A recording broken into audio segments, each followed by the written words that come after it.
Assalamualaikum warahmatullahi wabarakatuh. Kembali lagi di dalam pembelajaran sejarah.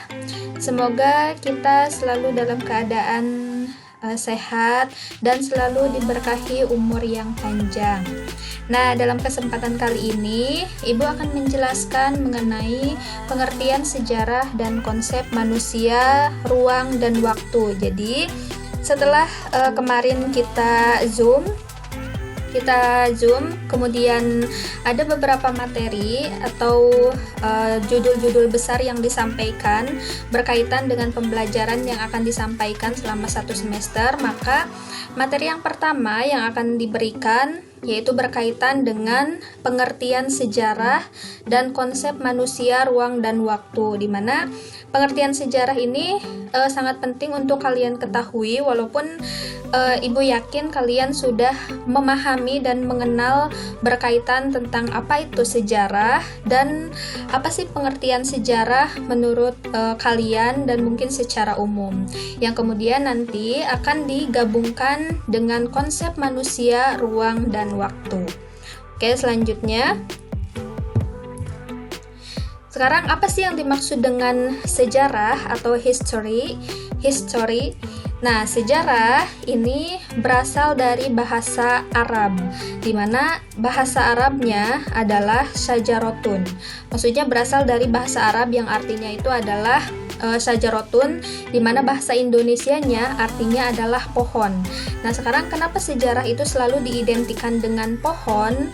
Karena pada dasarnya sejarah ini mengambil atau berkaitan dengan silsilah kerajaan pada masa lampau. Jadi orang-orang pada masa lalu itu mengkaitkan sejarah dengan silsilah atau asal-usul keluarganya, di mana hal itu dimulai dari asal-usul kerajaan atau raja-raja di dalam dinastinya. Misalkan contoh sederhananya, kalian berasal dari kakek dan nenek. Nah, kemudian kakek dan nenek itu memiliki anak, dan tentunya misalkan anaknya itu tidak satu, misalkan ada 3, 5, atau bahkan ada yang 12. Coba kalian bayangkan, dari ke-12 anaknya itu nanti kemudian mereka bisa beranak lagi. Nah, dari beberapa anaknya kemudian nanti akan menambah keturunan lagi. Nah, di sanalah yang dimaksudkan konsep sejarah diidentikan dengan pohon itu seperti itu. Jadi sejarah itu berasal dari satu asal-usul yang sama atau satu asal-usul nenek moyang yang sama, yang kemudian nanti berkembang biak menjadi lebih banyak. Itu kemudian diistilahkan sebagai pohon. Nah, sekarang menurut Kamus Besar Bahasa Indonesia, sejarah juga dapat diartikan sebagai berikut. Yang pertama, asal-usul, keturunan, atau juga silsilah. Nah, seperti tadi sudah Ibu jelaskan bahwasanya sejarah itu diambil dari kata syajarotun yang artinya pohon, yang menceritakan tentang asal-usul sebuah kerajaan, asal-usul sebuah keluarga. Kemudian diistilahkan juga dengan keturunan, di mana pohon itu menggambarkan dari sebuah keturunan atau yang dinamakan dengan family, yang kemudian nanti digambarkan menjadi cikal bakal dari munculnya sejarah itu sendiri.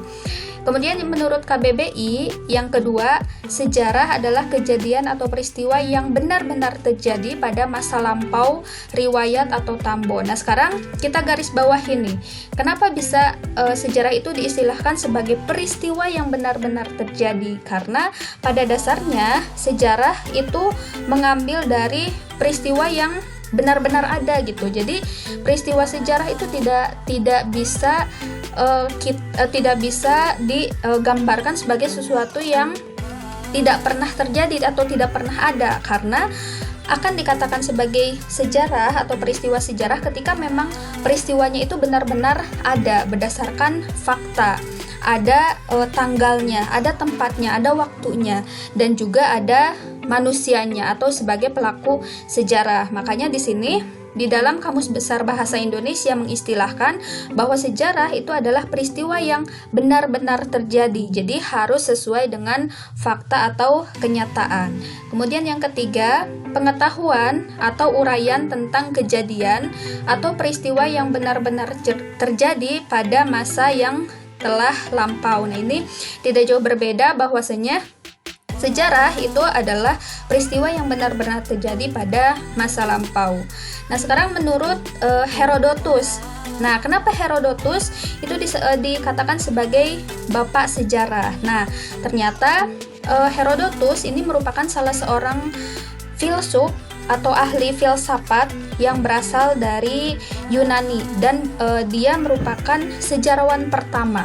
Kenapa dikatakan sejarawan pertama? Karena dulu itu, khususnya ini pada abad kelima ya, kalian bisa melihat dari tahunnya, yaitu dari tahun 484 sampai 452 sebelum Masehi. Nah, di sini kenapa tahunnya itu mundur dari tahun 84 sampai 452? Karena untuk tahun sebelum Masehi ini tahunnya itu mundur sampai menuju tahun Masehi gitu ya.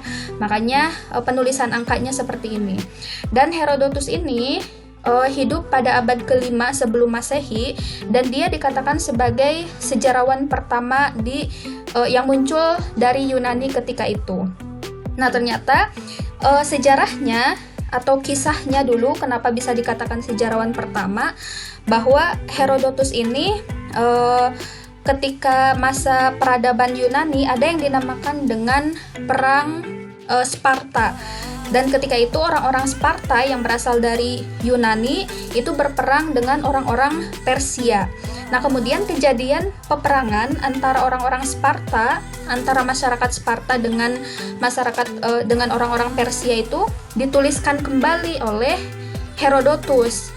Kita ketahui bahwa di dalam peradaban Yunani, kalau kalian pernah baca tentang peradaban Yunani atau peradaban-peradaban besar lainnya di dunia, itu selalu diidentikan dengan yang namanya dewa-dewa. Bahkan di peradaban Yunani, kemudian peradaban Romawi, di segala aspek kehidupan mereka itu selalu dikaitkan dengan yang namanya dewa. Jadi kehidupan mereka itu sangat erat kaitannya, sangat dekat dengan dewa.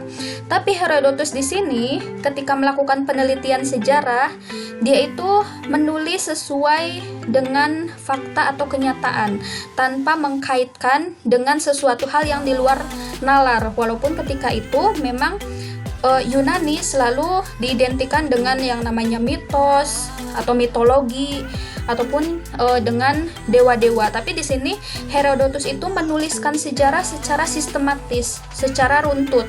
Dimulai dari mencari informasinya dari mana saja sampai kemudian cerita mengenai perang antara Sparta dan Persia ini bisa dibaca oleh generasi berikutnya dengan tidak menghilangkan fakta-fakta atau kejadian yang sebenarnya. Nah, sekarang menurut Herodotus, apa sih yang dimaksud dengan sejarah? Menurut Herodotus, sejarah itu tidak berkembang dan bergerak ke depan dengan tujuan yang pasti, tetapi bergerak melingkar, yang tinggi rendahnya lingkaran disebabkan oleh keadaan manusia sendiri. Jadi menurut Herodotus bahwa perjalanan sejarah itu tidak bisa ditentukan. Misalkan di masa depan perjalanan sejarah itu akan baik atau buruk. Nah, tidak bisa dipastikan seperti itu karena maju mundurnya sebuah peristiwa atau perjalanan hidup manusia itu akan dikendalikan oleh manusia itu sendiri, sehingga tidak bisa ditentukan ke depannya. Nah, ini Herodotus. Kemudian yang kedua itu adalah Ibnu Khaldun. Ibnu Khaldun ini merupakan seorang sejarawan, bisa dikatakan sejarawan dari wilayah Arab yang lahir pada tahun 1332 sampai 1406 Masehi. Nah, ini sudah muncul tahun Masehi ya, sehingga tahunnya sudah normal. Jadi perjalanan waktunya ini sudah sesuai, di mana Ibnu Khaldun itu mengatakan bahwasanya Sejarah adalah catatan tentang manusia dan peradabannya dengan seluruh proses perubahan secara nyata dengan segala sebab dan akibatnya. Nah, ternyata Ibnu Khaldun juga bisa dikatakan sebagai seseorang yang memiliki kiprah yang sangat banyak di dalam penelitian sejarah. Salah satunya dalam penelitian orang-orang Badui. Orang-orang Badui itu adalah orang-orang kuno yang dulu tinggal di wilayah Arab. Nah, Ibnu Khaldun ini menurutnya bahwa dia itu melakukan penelitian terhadap 3 generasi. Yang pertama, generasi pertama itu adalah orang-orang yang hidupnya itu primitif. Primitif itu digambarkan dengan gambaran atau kehidupan orang-orang Badui, atau ditulisnya Baduy ya, tapi dibacanya Badui. Kehidupan orang-orang Badui yang ada di Arab, di mana mereka itu hidupnya itu masih primitif atau berpindah-pindah dari satu desa ke desa yang lain, atau dari padang pasir satu ke padang pasir yang lain, dan mereka juga hidupnya itu masih barbar seperti itu. Nah, kemudian generasi kedua itu berhasil meraih kekuasaan dan mendirikan negara. Jadi orang-orang Badui itu sudah mulai adanya perkembangan pola pikir, mulai adanya perkembangan sikap, sehingga ada perubahan generasi, yaitu dari generasi primitif ke kehidupan perkotaan. Kemudian yang ketiga adalah kalau di generasi ketiga, negara mengalami kehancuran. Bahkan negara tersebut tenggelam di dalam kemewahan, yang kemudian nanti Ibnu Khaldun itu menjelaskan sejarah di dalam bentuk siklus. Misalkan siklusnya itu siklus yang dikenal dari Ibnu Khaldun yaitu adalah lahir, kemudian berkembang, kemudian runtuh, di mana sebuah peradaban itu terlebih dahulu akan mengalami kelahiran. Kemudian setelah lahir, itu akan mengalami perkembangan. Nah, setelah mengalami perkembangan, kemudian akan mengalami keruntuhan. Nah, kemudian kenapa Ibnu Khaldun itu bisa mengungkapkan berkaitan dengan siklus tersebut? Karena berdasarkan penelitiannya terhadap peradaban-peradaban yang sudah muncul sebelumnya. Misalkan ada peradaban-peradaban besar yang bahkan terjadi atau muncul di Asia atau juga di Eropa atau bahkan di Afrika, di mana peradaban-peradaban tersebut dimulai dari adanya kelahiran, setelah kelahiran kemudian mengalami perkembangan, dan kemudian mengalami keruntuhan. Nah, contohnya misalkan tadi seperti peradaban Romawi, kemudian ada peradaban Mesir, peradaban Yunani, peradaban Cina, dan lain sebagainya. Sampai kemudian sekarang di dalam peradaban-peradaban tersebut hanya meninggalkan peninggalan-peninggalannya saja yang menjadi ciri khas dan menjadi bukti bahwa peradaban tersebut pernah ada gitu. Kemudian untuk selanjutnya, nah ini menurut Sartono Kartodirejo, yang menurutnya pada hakikatnya, sejarah dibatasi oleh 2 pengertian, yaitu sejarah objektif dan sejarah secara subjektif. Nah, untuk sejarah yang objektif, yaitu sejarah yang menunjuk pada peristiwa itu sendiri. Jadi, biasanya di dalam penelitian sejarah atau ketika orang-orang mengkaji sejarah, itu diharapkan bahwa penelitiannya itu bersifat objektif. Kenapa objektif? Karena biasanya untuk sejarah secara objektif, yaitu sejarah yang menunjukkan pada peristiwanya itu sendiri. Jadi peristiwa sejarahnya itu benar-benar dijelaskan sebagaimana adanya, tidak dipengaruhi oleh faktor pemikiran dan keberpihakan manusia. Misalkan kalau si A itu melakukan penelitian sejarah mengenai peristiwa G30S SPKI misalkan. Nah, ternyata si A itu menjadi atau keturunan dari keturunan dari keluarga yang memiliki ideologi PKI, memiliki ideologi komunis misalkan. Nah, kemudian ketika melakukan penelitian sejarah pun peristiwa tersebut atau berkaitan dengan PKI tersebut dibaik-baikkan gitu. Jadi jalan cerita sejarahnya itu dibuat sebagaimana tidak semestinya gitu. Misalkan tokoh-tokoh di dalam PKI sebetulnya adalah tokoh yang suka membantu, kemudian mengajarkan kebaikan dan lain sebagainya. Nah, itu kan berarti ada unsur keberpihakan dari penelitinya itu sendiri. Nah, sedangkan sejarah yang sebagaimana dianjurkan itu harusnya bersifat objektif, yaitu melihat kepada peristiwa yang sebenarnya, melihat kepada fakta yang sebenarnya. Nah, ini menurut Sartono Kartodirjo. Nah, sekarang konsep apa yang tidak pernah hilang dari sejarah? Nah, kemarin juga di dalam perkenalan ini sudah diungkit sedikit berkaitan dengan konsep apa yang tidak pernah hilang dari sejarah. Bahkan tidak mungkin dikatakan sejarah atau tidak mungkin dikatakan peristiwa sejarah kalau ketiga konsep ini tidak ada di dalamnya. Ada konsep apa saja? Yang pertama itu ada konsep manusia yang berkaitan dengan pertanyaan siapa. Kemudian yang kedua ada konsep ada konsep ruang atau tempat dengan pertanyaan di mana, dan yang ketiga adalah konsep waktu. Yaitu dengan pertanyaan kapan. Nah, untuk konsep yang pertama adalah konsep manusia. Ini manusia itu merupakan pelaku di dalam peristiwa sejarah. Makanya pertanyaannya itu adalah who itu adalah siapa yang terlibat di dalam peristiwa tersebut. Contoh mudahnya di dalam peristiwa proklamasi, siapa yang membacakan teks proklamasi. Nah, itu kan berkaitan dengan pelaku yang ada di dalam peristiwa tersebut. Maka jawabannya adalah Soekarno, karena Soekarno yang membacakan teks proklamasi. Kemudian ruang, kalau ruang itu berkaitan dengan tempat, makanya pertanyaannya adalah di mana peristiwa tersebut terjadi. Jadi setiap peristiwa sejarah itu pasti mengandung unsur manusianya, jadi pasti ada tokohnya, ya. Kemudian pasti ada tempatnya, tempat yang menjadi ciri khas bahwa peristiwa tersebut terjadinya itu di mana. Nah, itu menjadi ciri khas dari tempat. Kemudian ada waktu ini berkaitan dengan pertanyaan when atau kapan peristiwa itu terjadi, begitu. Nah, untuk selanjutnya, kapan sih manusia memasuki zaman sejarah?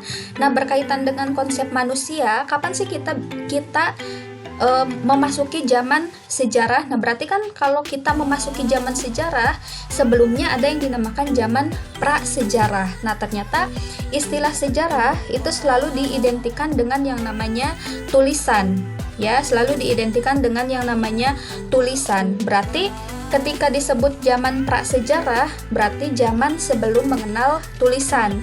Sedangkan ketika sudah disebut sebagai zaman sejarah, maka zaman tersebut sudah mengenal adanya tulisan. Nah, berarti sekarang kapan manusia memasuki zaman sejarah atau zaman yang sudah mengenal tulisan?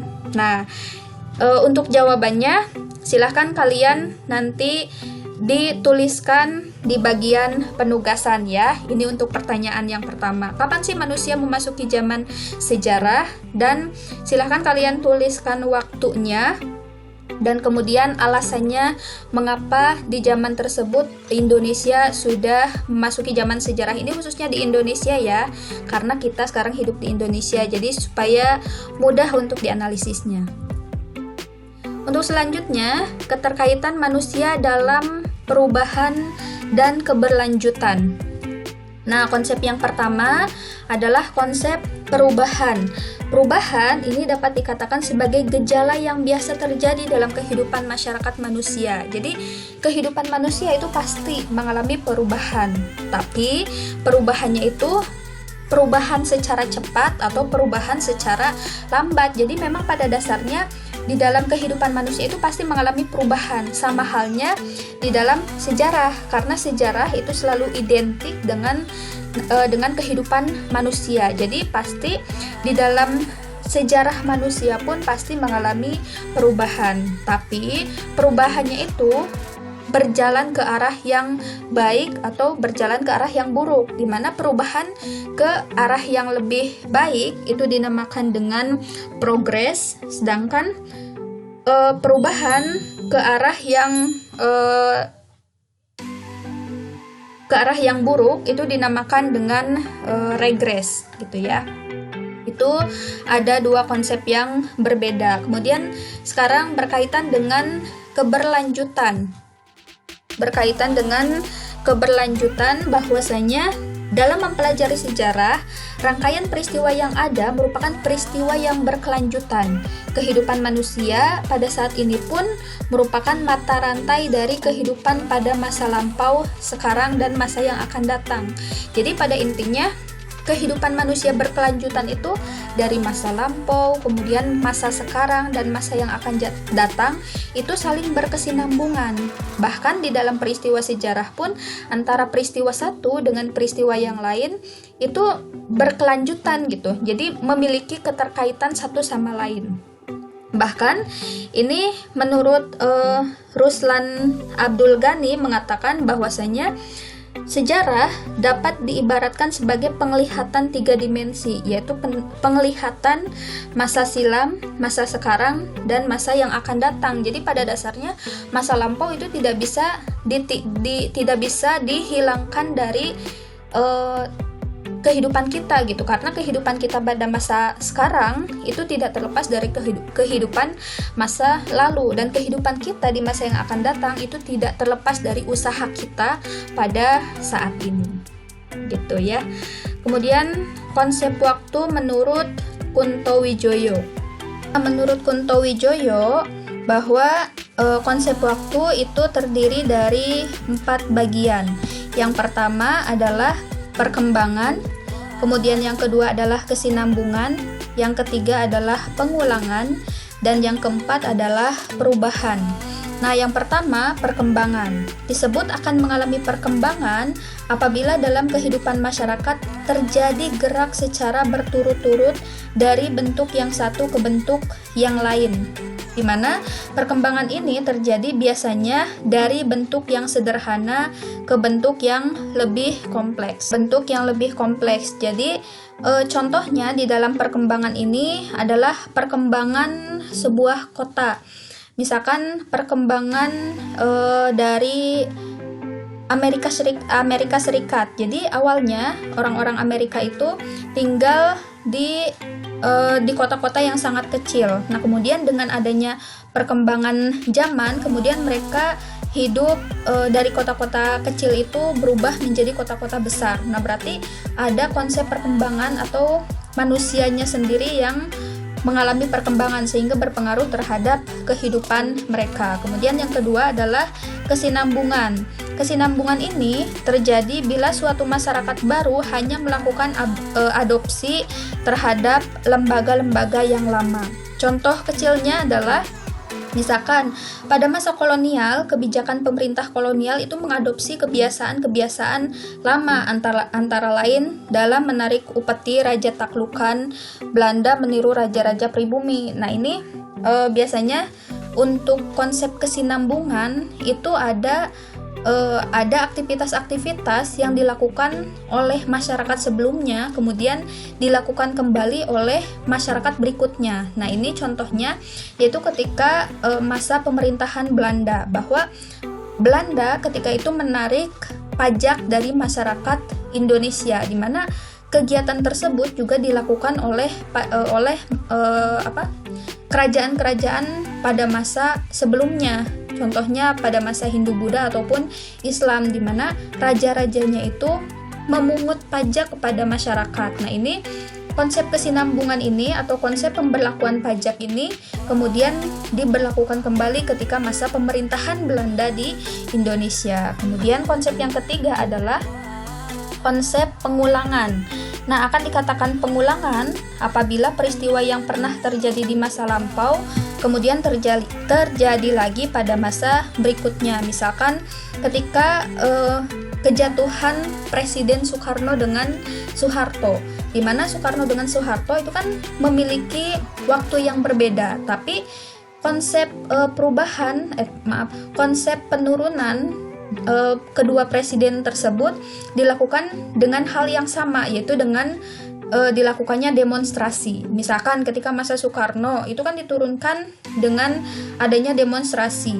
Kemudian ketika masa Soeharto juga diturunkan karena adanya demonstrasi dari masyarakat. Nah, ini sebuah konsep pengulangan dari segi demonstrasinya ya. Kemudian yang ketiga adalah konsep perubahan. Konsep perubahan ini akan dikatakan perubahan apabila dalam masyarakat terjadi perkembangan secara besar-besaran dalam waktu yang relatif singkat.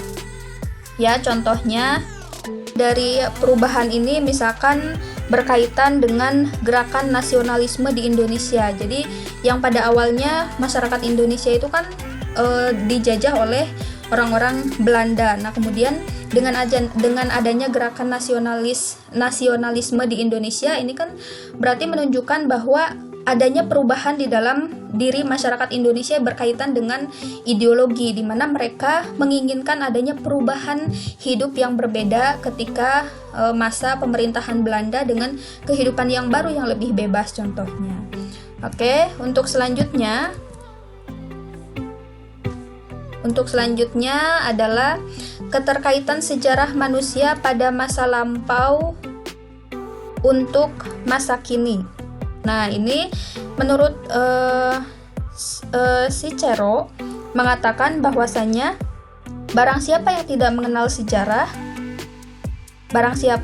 mengenal sejarahnya akan tetap menjadi anak kecil. Kemudian seperti yang diungkapkan oleh Sartono Kartodirejo, barang siapa yang lupa sama sekali akan masa lampaunya dapat diibaratkan seperti mereka yang sakit jiwa. Jadi intinya sejarah ini memiliki